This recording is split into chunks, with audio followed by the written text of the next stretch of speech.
আসসালামু আলাইকুম। আশা করি সবাই ভালো আছেন। আজ আমরা তৈরি করব আস্ত জলপাইয়ের আচার।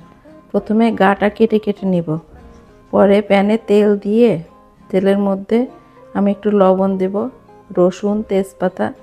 রসুনটা আমি শুকনা করে কেটে দিয়েছি, আমি বাটা দেইনি। কয়েকটা শুকনা মরিচ দিব, দিয়ে ভালো মতো ভেজে নিব, নিয়ে জলপাইটা ঢেলে দিব।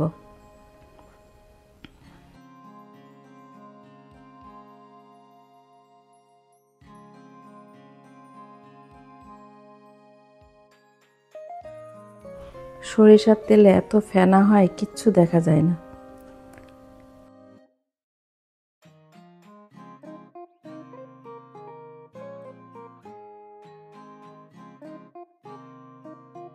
আমি জলপাইটা প্রথমে ধুয়ে মুছে নিয়েছি, তারপরে কাটা কাটা করে নিয়ে এরপরে তেলের মধ্যে এখন দিয়ে দিলাম।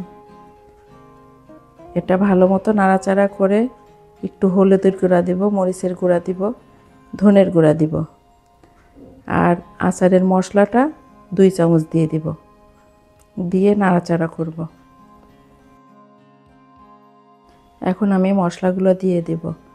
শুকনো মরিচের গুঁড়া 2 চা চামচ, 1 চামচ দিব ধনের গুঁড়া, আর 1 চামচ দিব হলুদের গুঁড়া, দিয়ে ভালো মতো নাড়াচাড়া করতে হবে। আর চিনি দিব পর্যাপ্ত, মিষ্টিটা আমার হওয়াই লাগবে। আর যারা আচার বানান তারা তো জানেনই জলপাইতে কত চিনি লাগে, চিনির পরিমাণ বেশিই দিতে হয়।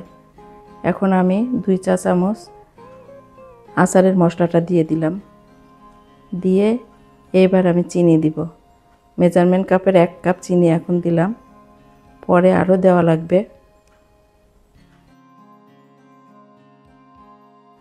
এখন আমি ভিনেগারটা দিয়ে দিব, সিরকা ভিনেগার একই জিনিস, দিয়ে নাড়াচাড়া করতে হবে।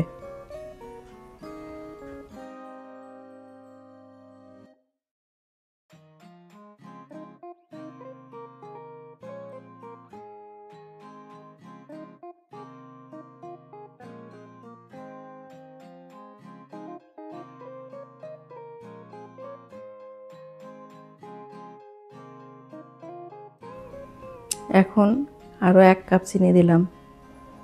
চিনিটা বেশি লাগে জলপাইয়ের আচারে, আর যেহেতু টকটা আমরা খেতে পারি না, আচার বানাইলে মিষ্টি করে বানাইতে হয়।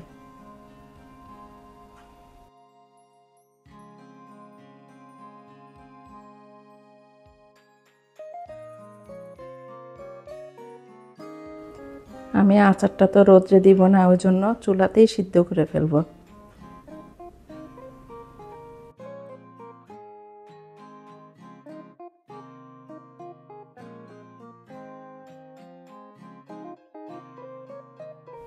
এখন আরও 2 চামচ আচারের মশলা দিয়ে দিব, দিয়ে এটা ভালো মতো নাড়াচাড়া করতে হবে। আর নিচে তো পুড়েই যাওয়া যাবে না, পুড়ে গেলে আচারের টেস্ট একদম শেষ। আমার আচারটা বানানো প্রায় শেষ। এখন আমি নামিয়ে পরিবেশন করব।